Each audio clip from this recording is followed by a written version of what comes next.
Welcome to Audiobooks. Immerse yourself in the world of stories, ideas, and knowledge, all through the power of audio. Book title: The Haunting of Hill House. Chapter 1. The Invitation. Dr. John Montague was not a man content with whispers and rumors. He was a scholar, a man of letters and logic, and yet he had devoted his career to the study of that which refused to be pinned down by science, the supernatural. For years he had pored over dusty manuscripts, pored through second-hand accounts of haunted places, and followed trails that dissolved into thin air. What he craved was evidence, not in the form of a sensational newspaper clipping, but in cold, hard observation. And for that, he needed a house. Hill House stood alone, some 80 miles from the nearest city, crouched against the hills like a dark thing biding its time. It had been built 80 years before by a wealthy man whose descendants would not stay there, whose tenants seldom lasted, and whose neighbors spoke of it only in lowered voices. Its reputation was long and grim.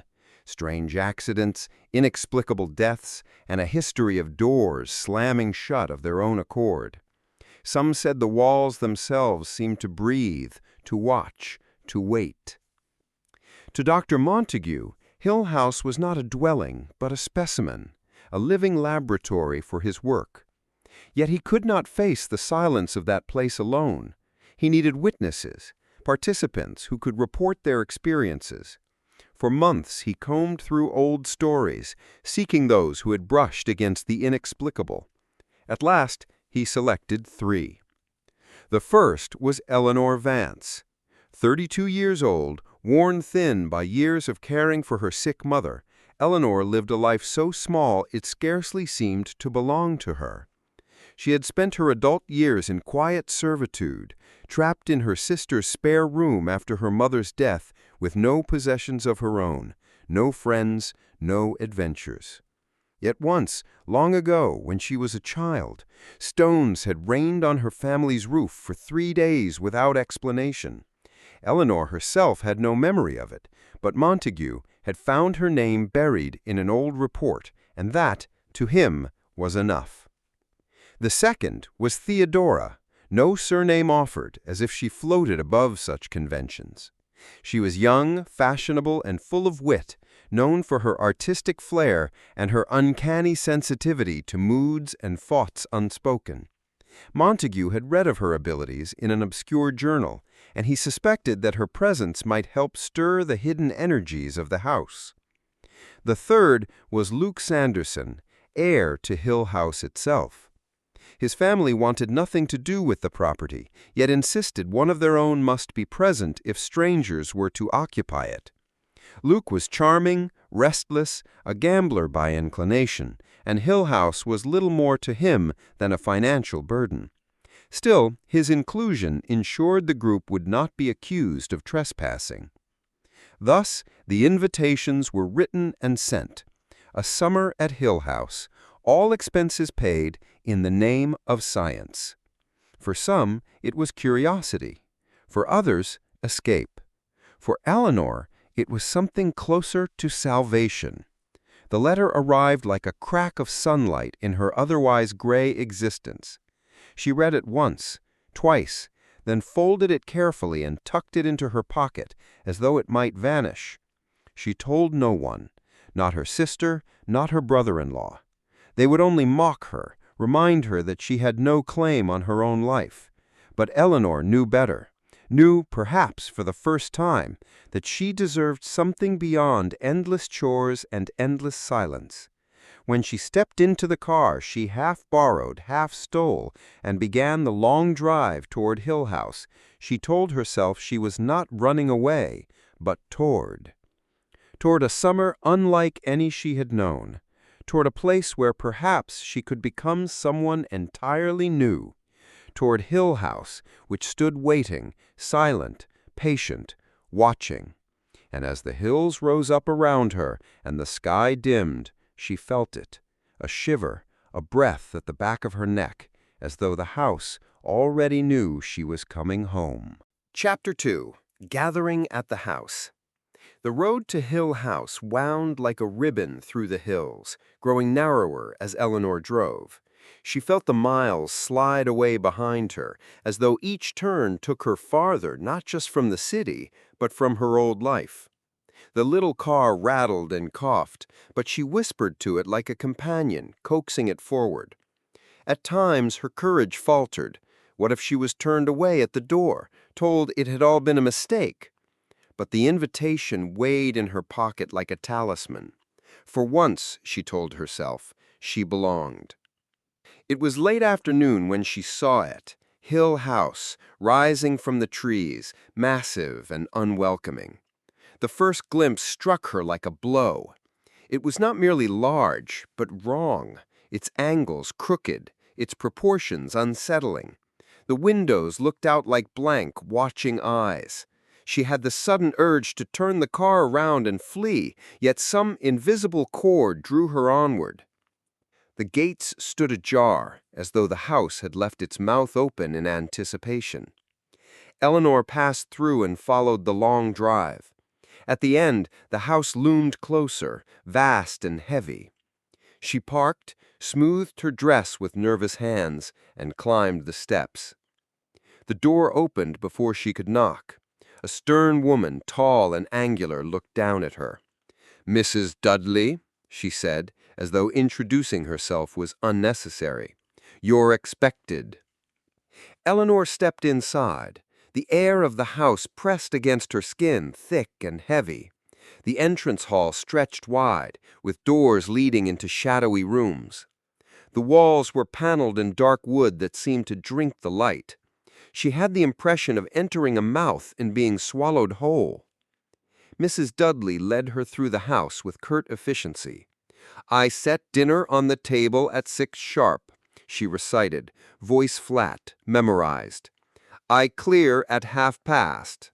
I don't stay after dark. No one can hear you if you scream in the night. No one lives nearer than the village, 6 miles away." She paused as if savoring the weight of her words. "I leave before dark." The rules hung in the air like iron. Eleanor nodded mutely, her courage ebbing. Soon after, Theodora arrived, sweeping into the hall with a burst of energy, her suitcase trailing behind her. She was bright where Eleanor felt dim, her clothes chosen with care, her confidence effortless. "You must be Eleanor," she said warmly, looping an arm through her own. "We'll be fast friends, you'll see." Eleanor blushed at the ease with which Theodore claimed her, as though friendship were a simple choice. For the first time, she felt less alone. Not long after came Luke Sanderson. He strolled in with a lazy smile, hands in his pockets, every movement suggesting amusement at his own private joke. He greeted them both with an easy charm. "Cousins for the summer," he said, bowing slightly. And at last, Dr. Montague himself. Stout, scholarly, eyes bright with anticipation. He welcomed them like pieces of a puzzle finally falling into place. "My friends, you are the chosen witnesses. We stand at the threshold of discovery. Hill House has waited long enough." They dined together under the watchful gaze of portraits whose eyes seemed to follow. Conversation was tentative at first, then eased by Theodora's laughter and Luke's sly remarks. Yet the house was never silent. Now and then a door clicked shut, or the air shifted, as though a draft moved through unseen halls. Eleanor tried to dismiss it as her imagination, but unease crept into her bones. When at last she retired to her room, she stood at the window, gazing down at the dark garden. The air was still. The house loomed around her, immense and alive. She whispered, "I am here," as though Hill House itself were listening. And in the silence that followed, it felt very much as though it answered. Chapter 3. Whispers in the Walls. The first night in Hill House passed with a silence so deep it pressed against the ears. Eleanor lay awake, listening. The stillness was unnatural, thick as if the house itself had drawn in a breath and was holding it. Sleep came only in fragments, and when morning finally arrived, she rose with the strange sense that the house had been watching her. At breakfast, the others seemed cheerful enough. Theodora, radiant in a bright robe, filled the room with chatter, teasing Luke about his late arrival at the table. Dr. Montague, notebook in hand, was already discussing their duties, observations to record, rooms to explore, the importance of documenting every odd occurrence. Eleanor smiled, though her nerves coiled tight inside her. They began their tour of Hill House in the late morning. The halls stretched in strange directions, corridors ending in abrupt turns, rooms connected at angles that felt subtly wrong. Doors shut quietly behind them, as though the house disliked leaving its chambers exposed. Luke joked that the place was designed by a lunatic, but Eleanor felt dizzy with every corner they rounded, as though the walls leaned in closer each time. In one hallway, they paused at the nursery. The door was locked, and even Luke could not force it open. "The cold heart of the house," Montague murmured. The words were meant half in jest, yet no one laughed. By afternoon they had settled into a rhythm. Theodora and Eleanor explored the library, paging through brittle books that smelled of dust and neglect, while Luke wandered the upper floors. Montague busied himself measuring temperatures, tapping the walls, muttering his findings. At times, the house seemed almost ordinary, yet always there lingered that pressing sense of being observed. It was after dinner that the first real disturbance came. The group had gathered in the drawing room, passing the time with cards and talk, when a faint sound drifted down the hall. It was a knock, light at first, then louder, steady as a heartbeat. They froze. Theodora set her cards down slowly, her face pale but curious. Luke rose at once, straining to listen. The knock came again. Not at the door to the drawing room, but somewhere farther off, echoing against the walls. "Pipes," Luke suggested, though his voice wavered. Montague shook his head. "No, not pipes." The knocking grew into a hollow thumping, moving along the hallway as if something unseen walked beside the walls, striking them with measured force. Eleanor's breath quickened. She pressed her hands to her ears, but the sound seemed to vibrate inside her chest. And then, silence. They waited, no one speaking, until Theodora forced a laugh. "Well, if that's the worst Hill House has to offer, I think we'll survive."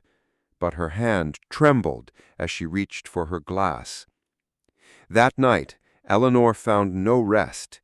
She lay staring at the ceiling, and from somewhere deep in the walls came a whisper. Not words, not quite, but a murmur, like breath against her ear. She sat up sharply, heart racing, yet the room was empty. She whispered into the darkness, "Who's there?" The silence that followed was thick, suffocating, but Eleanor could not shake the sense that something had answered without words, without sound, but with presence. Hill House had awakened, and it knew her name. Chapter 4. The House Breathes.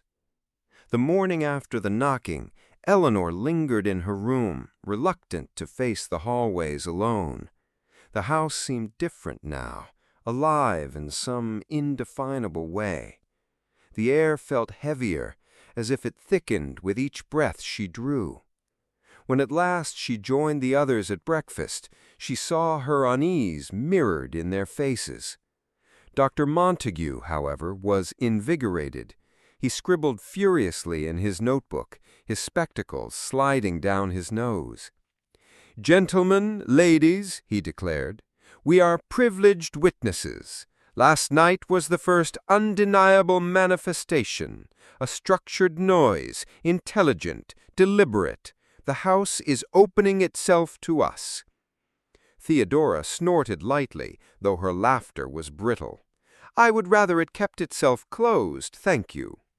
Luke raised his cup with a smirk. "To our hosts," he said. "May they remain polite." But Eleanor could not joke. Her hands shook as she buttered her toast, her appetite gone. The thumping, the whispers, still clung to her ears. After breakfast, Montague led them through the eastern wing. The sunlight slanted through tall windows, yet even daylight seemed unable to chase away the gloom. They found doors that refused to stay open, swinging shut behind them with soft clicks, though no draft stirred the air. Theodora tested one door repeatedly, opening it wide, stepping back, watching it close again, like the slow blink of an eye. "It's as if the house is breathing," she said, her voice hushed. Yes, breathing. She could almost feel the pulse of it beneath her feet. They stopped before a long corridor lined with doors. Luke ran ahead and flung them open one by one. A parlor, a storage room, a small study. Each space looked ordinary enough, yet the moment they turned their backs, a door would ease itself shut. It was quiet, subtle, almost playful. "Playful," Eleanor repeated under her breath, but the word rang false. There was nothing childlike in the way the doors closed. It was not a game, but a rhythm, a pulse as though the house drew the air inward and let it go again. By mid-afternoon, they found themselves in the library. The air there was heavier still, smelling of mildew and old paper. Montague bent eagerly over the shelves, pulling volumes at random, but Eleanor's eyes were drawn upward to the iron spiral staircase that wound to a narrow balcony. She thought she saw it sway ever so slightly, though no one else seemed to notice. She turned away quickly, her stomach twisting. They reconvened in the drawing-room before dinner, the fire crackling, though it gave little warmth. Conversation stumbled. Even Theodora's charm faltered, her laughter strained. Luke tried his best to entertain, but his eyes wandered often to the doors, as though half expecting them to move on their own. When night fell, the house seemed to exhale. The walls groaned faintly, a low creak that rippled through the beams. Eleanor lay awake, listening. It was not the silence of the first night, but a restless shifting, as though Hill House adjusted itself around its guests. She closed her eyes and tried to think of home, but home was a place she could no longer picture clearly. Instead, she thought of the house, vast and breathing, its heart hidden behind the locked nursery door. And with that thought came a chilling certainty. Hill House was not waiting for them. It had already claimed them, one breath at a time. Chapter 5. The Bond of Women.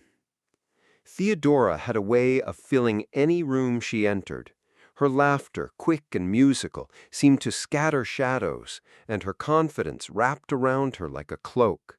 For Eleanor, who had lived most of her life in silence, Theodora's brightness was dazzling. It was as if the house itself dimmed a little when Theodora was near. That morning, the two of them wandered together through the gardens.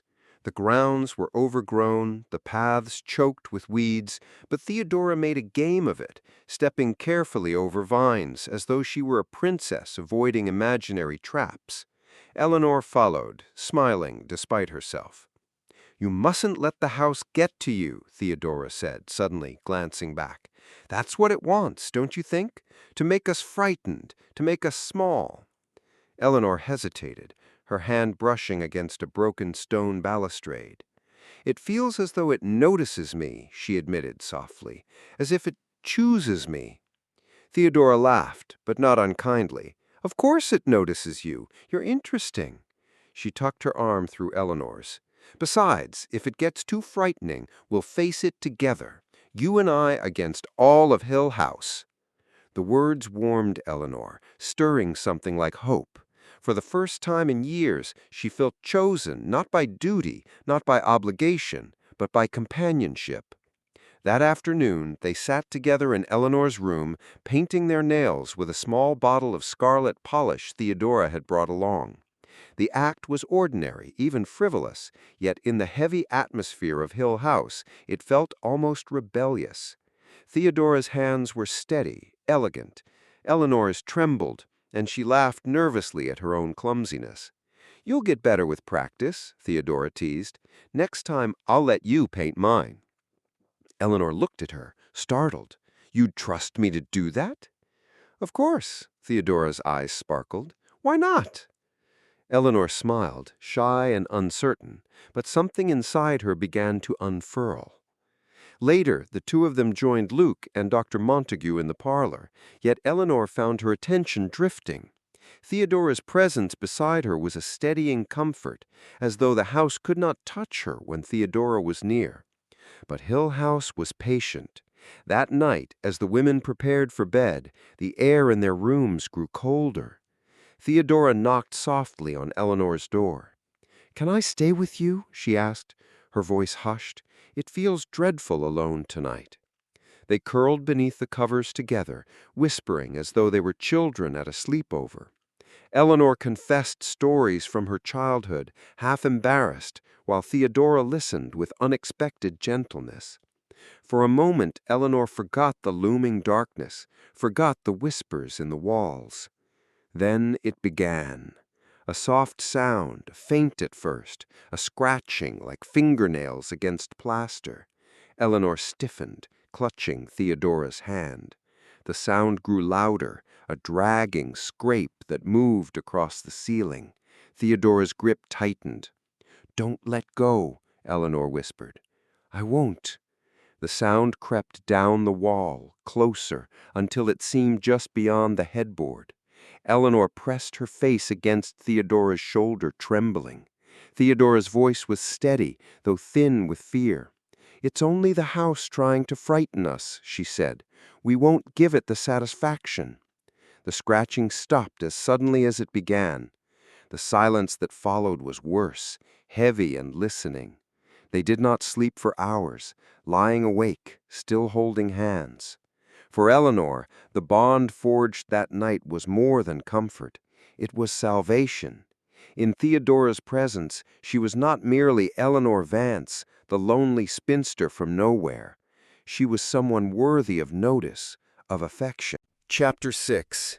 Messages on the Wall. The morning after the scratching, the air in Hill House felt different, lighter, almost ordinary, as though the building had tired of its games and gone to sleep. Eleanor wanted to believe it had, but a knot of dread sat heavy in her stomach. Theodora, by contrast, was radiant, as if the night before had left no mark on her at all. She teased Eleanor about her tangled hair, offered her half a pastry at breakfast, and laughed easily at Luke's jokes. Dr. Montague, notebook in hand, reminded them to remain vigilant. "The house reveals itself in cycles," he explained. "There will be moments of quiet, but do not be deceived. It is listening, always." By mid-morning, they had gathered in the parlor. Sunlight filtered through tall windows, illuminating the worn carpet. Eleanor had begun to relax when Theodora suddenly gasped. "Look!" On the wall, just above the fireplace, words had appeared in a jagged scrawl. The chalk letters were uneven, smeared, yet the message was unmistakable. "Help Eleanor. Come home." The silence that followed was suffocating. Eleanor's breath caught in her throat. Her name written by a hand unseen. Theodora was the first to speak, her voice sharp. "Who did this? Was it you, Luke? Some dastardly joke?" Luke shook his head, pale beneath his charm. "I swear I didn't." Eleanor could not move. The words seemed alive, glaring down at her. Come home. But home was not here, not this place, not these walls. And yet the letters burned into her mind, as if the house itself had spoken to her. Montague approached slowly, his fingers trembling as he adjusted his glasses. He bent to study the chalk. Fresh, he murmured, no more than a few minutes old. And the handwriting, no one here could have written this unseen.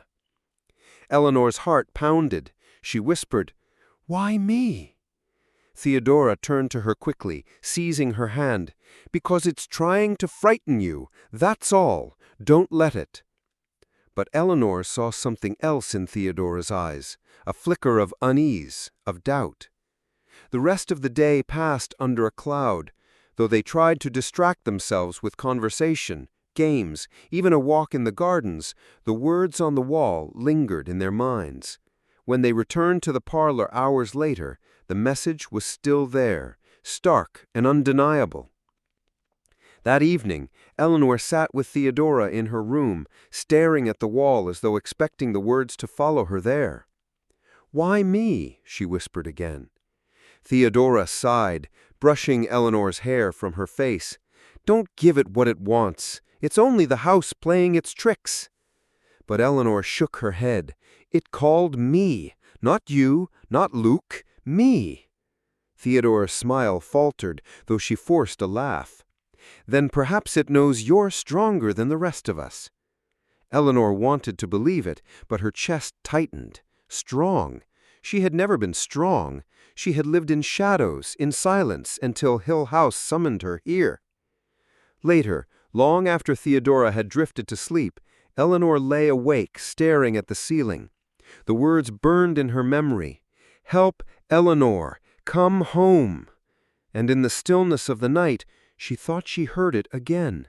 Not written, not whispered, but breathed against her ear. "Come home." Chapter 7. Games of the Dead. By the next day, unease clung to the group like a second skin. The message on the wall had not faded. No amount of scrubbing or wiping could erase the chalk, as though the house itself had etched the words into its bones.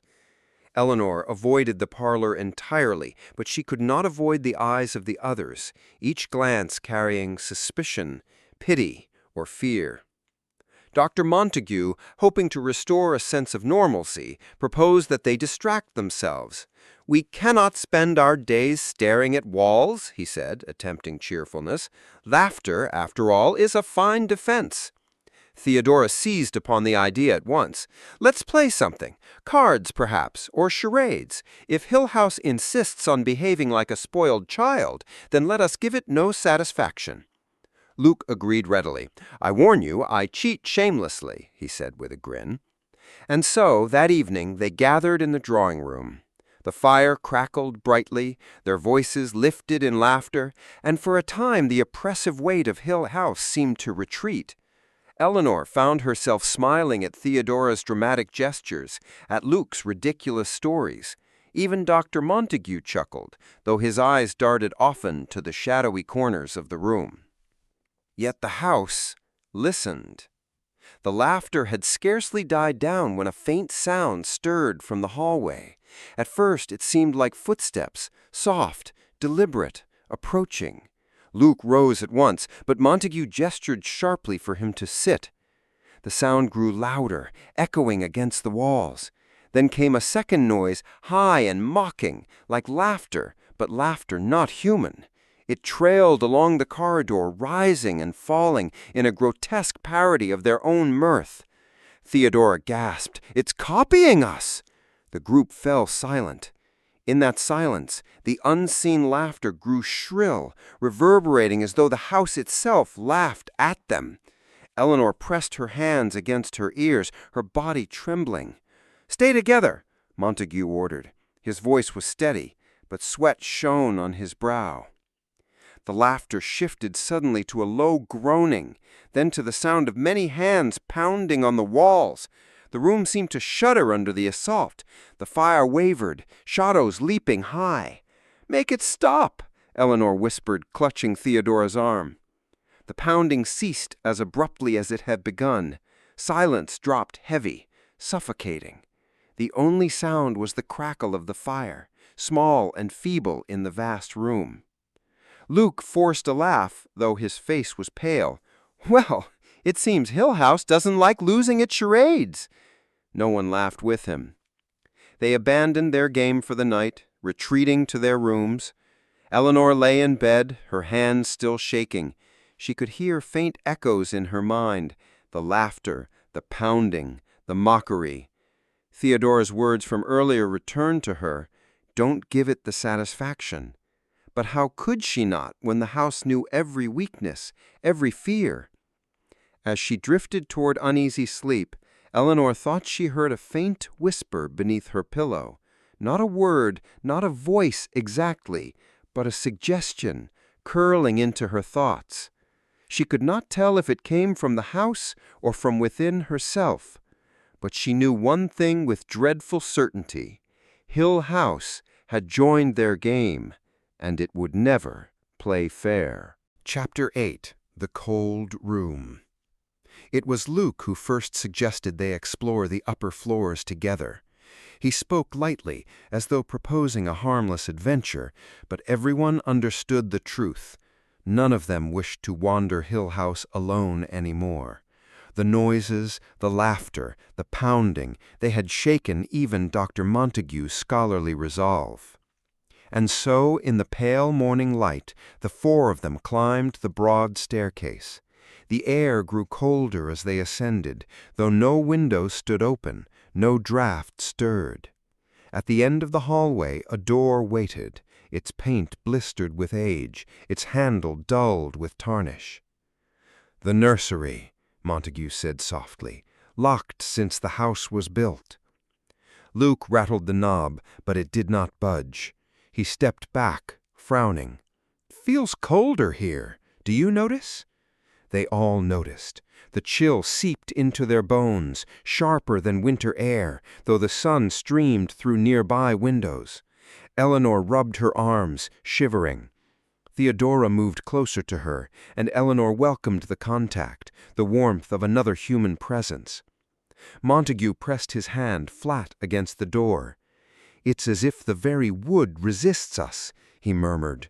"A locked room at the heart of the house, perhaps the heart of its malice."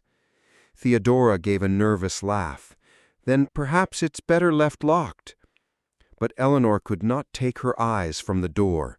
Something about it drew her, as though behind it lay not horror, but recognition, a memory she had never lived. She felt it calling to her in silence, the same way the words on the wall had spoken. That night the cold returned, not in the hall, but in their very rooms. Eleanor woke shivering beneath her blankets, her breath clouding in the air. The fire had long since died, yet the cold was too deep, too unnatural to be explained by night chill. Theodora stumbled into her room, teeth chattering. "It's like ice in mine," she whispered, climbing beneath the covers without hesitation. Eleanor clung to her, both of them trembling. Then came the sound, a slow, steady knocking, once, twice, followed by the unmistakable creak of the nursery door at the end of the hall. Eleanor buried her face against Theodora's shoulder. "It's open," she whispered, though she had no way of knowing. She could feel it. The nursery door had yielded, and whatever was inside had stepped free. The knocking moved closer, echoing down the hallway, then paused directly outside their door. Silence swelled, vast and terrible. The two women clung together, breathless, until the sound shifted into a scraping, as if nails dragged along the wood. Eleanor felt the vibration through the floorboards, through the bed frame, into her bones. Her mind screamed to run, to cry out, but her body was frozen, locked as tightly as the nursery door once had been. At last the noises receded, dragging themselves back toward the end of the hall. The cold lifted, fraction by fraction, leaving only silence behind. When morning came, the hallway was empty. The nursery door was still closed, still locked, as though nothing had happened. Yet they all knew better. Theodora tried to joke. Luke tried to smile. Montague tried to explain. But Eleanor said nothing. She only stared down the corridor, her eyes fixed on the nursery door, because in her heart she was certain of one dreadful thing. The nursery was waiting for her. Chapter 9. Eleanor's Awakening. Eleanor woke that morning with a strange clarity. The noises of the house, the whispers, the creaks, the faint knocks, no longer startled her as they once had. Instead, they felt like a language, a secret code meant only for her. She stretched beneath the covers, sensing the house's pulse through the floorboards, through the walls, as though Hill House itself had begun to acknowledge her presence. At breakfast, she spoke little, watching the others talk and laugh. Theodora's vivacity, Luke's charm, Montague's meticulous explanations all seemed distant now, like faint echoes against the deep rhythm of the house. Eleanor felt something shift within her, a pull, insistent and intoxicating, toward the very walls that had frightened her. During the morning, she wandered alone through the eastern wing, a corridor she had explored before, but now seemed transformed. The walls leaned closer, the air was warmer, yet it carried the same electric tension. She ran her hand along the paneling, feeling its grain, its age, its silent whispers. A shiver traveled through her, not of fear, but of recognition. She paused before the nursery door. It remained locked, yet she could feel it. The room was alive. It called to her, as if it remembered her name. Eleanor's heartbeat quickened, a strange thrill of anticipation mixing with apprehension. She pressed her palm to the cold handle and leaned her forehead against the wood. The house responded. A slight vibration, a faint creak, as though the door acknowledged her touch. Theodora found her there. "Eleanor," she said softly, her voice hesitant. "You shouldn't be alone." Eleanor turned, her face flushed, not from exertion, but from exhilaration. It's different now. I feel seen." Theodora hesitated, uncertain how to respond. Eleanor's words carried a gravity that unsettled even her. "Seen?" she repeated. "Yes. Not by people," Eleanor said, her eyes returning to the nursery door. "By the house. It welcomes me." Theodora's expression shifted from curiosity to concern.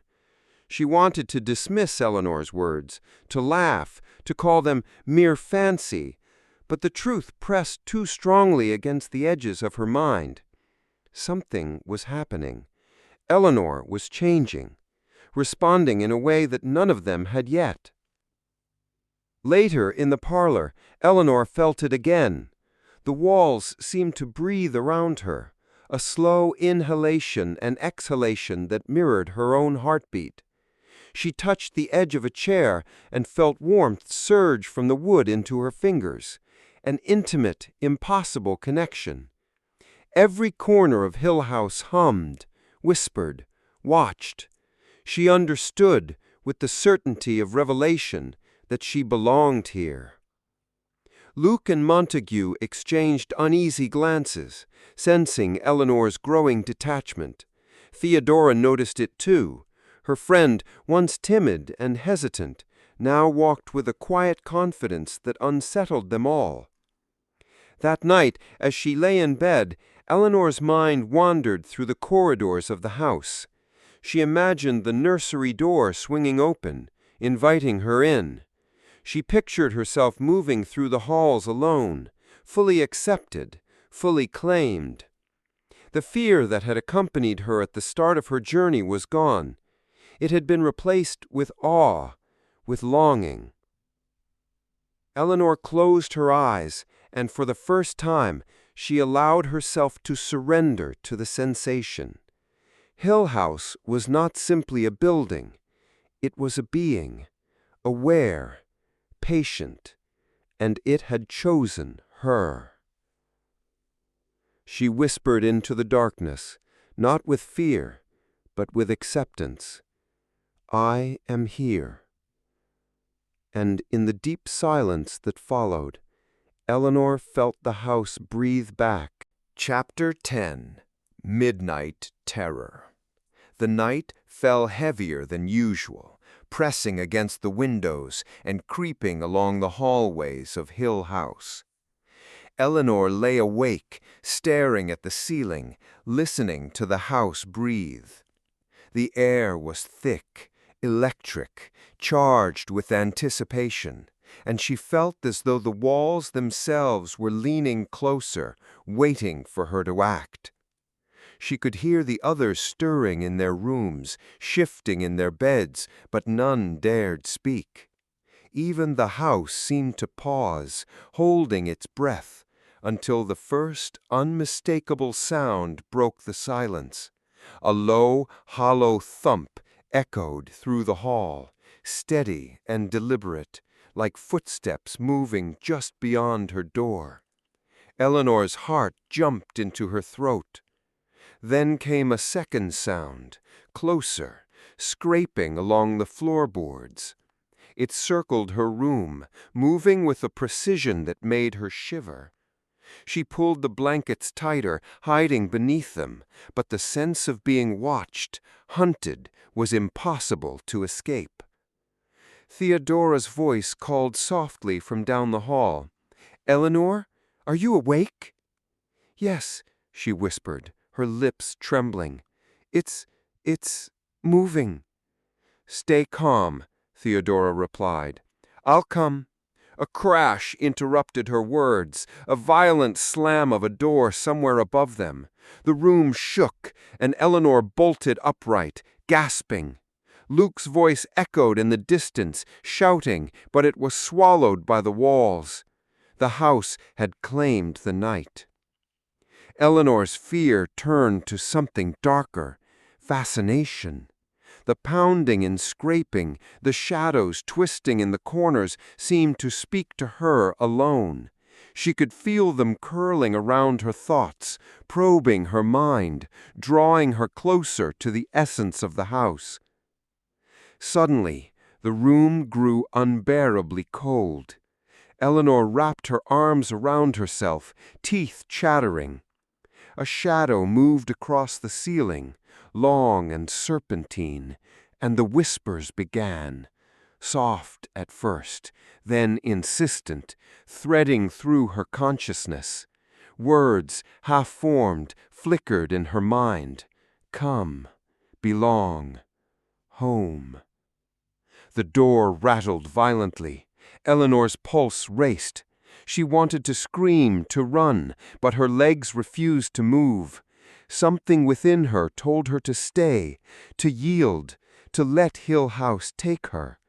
And in that moment, she understood the terror was not merely outside her, it had entered her. It had always been inside, waiting to be awakened. Montague's voice rang sharply through the hallways, commanding, rational. "Eleanor, get out, come to us." But she did not move. She felt the house's presence in her bones, in her blood, more real than any human voice. She could feel it guiding her, pressing her gently, yet irresistibly toward the door. And as the pounding increased, the walls groaned, bending around her as if shaping themselves to her will. She realized she no longer feared it. She wanted it. Theodora appeared at the doorway, pale and frantic. "Eleanor, please come back to us." Eleanor turned her face toward her friend, and for a fleeting moment a pang of human longing flickered. But the house whispered louder, its voice a symphony of walls and floorboards, urging her to surrender. She took a step forward, then another, moving into the hall. The shadows followed her, wrapping around her like a cloak. The pounding became a drumbeat in her chest, guiding her feet, leading her deeper into the heart of Hill House. She was no longer Eleanor Vance, fragile and hesitant. She was part of the house now, attuned to its rhythm, its will, its hunger. And as the doors slammed, the fire guttered, and the walls seemed to breathe in unison, Eleanor let go. Hill House had claimed her.